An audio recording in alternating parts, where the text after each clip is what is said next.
Captain Arūnas Jurgaitis is heading north at 24,000 feet over the Baltic Sea towards Finland.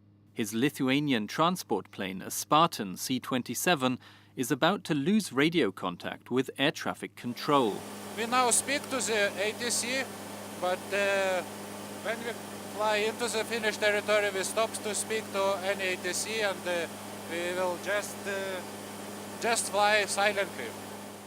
The crew is simulating a loss of communications, something which could happen to a regular passenger flight. In such a case, air traffic controllers would be unable to guide the aircraft safely to the ground.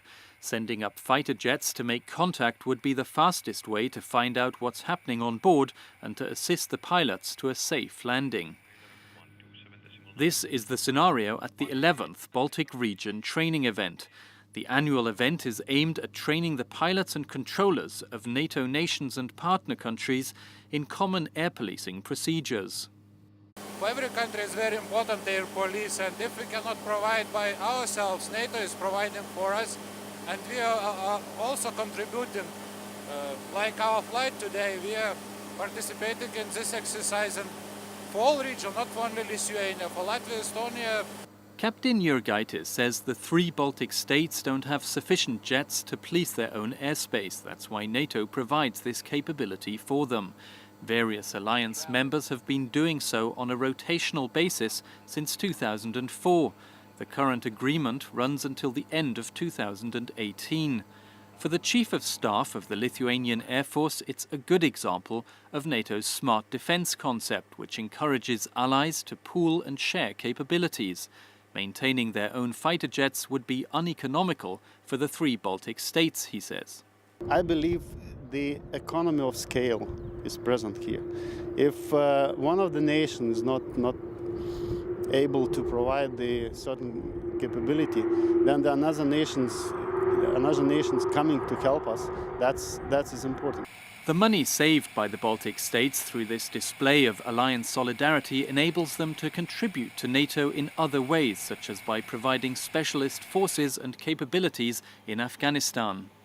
We have an air advisory team over there, so already second year we're providing some training for Afghans how to use helicopters Mi-17.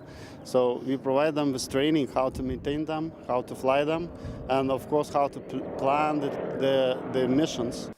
For Latvia too, it's a smart arrangement that enables it to provide other much-needed capabilities to the alliance.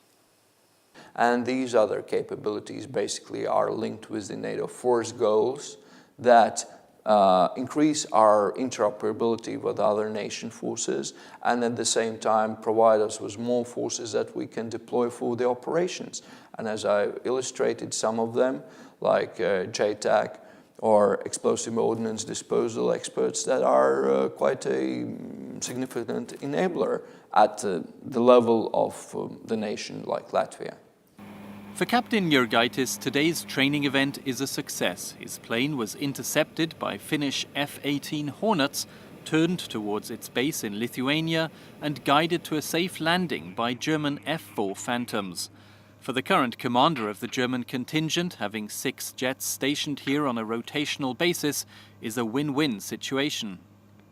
We send our aircraft here to fly for a 4-month period, and also very valuable training for us doing that. We get, like you could see on the Bright exercise today, we get to train to interact with different nations that are not only NATO members but Partnership for Peace nations, and obviously with the host nation supports the CSC and Kalevala, and also that is one capability that has a host nation, and they obviously provide that. And that's, I think, it's a win-win situation, especially when you look at the training we have out here and for the training of the men and women of the armed forces of the 3 Baltic states.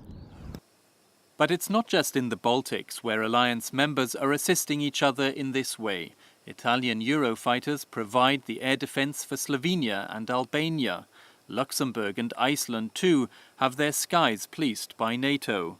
With such arrangements, the alliance is trying to balance its political and military needs in difficult economic times. I'm Mike Mühlberger reporting from Šiauliai Air Base in Lithuania.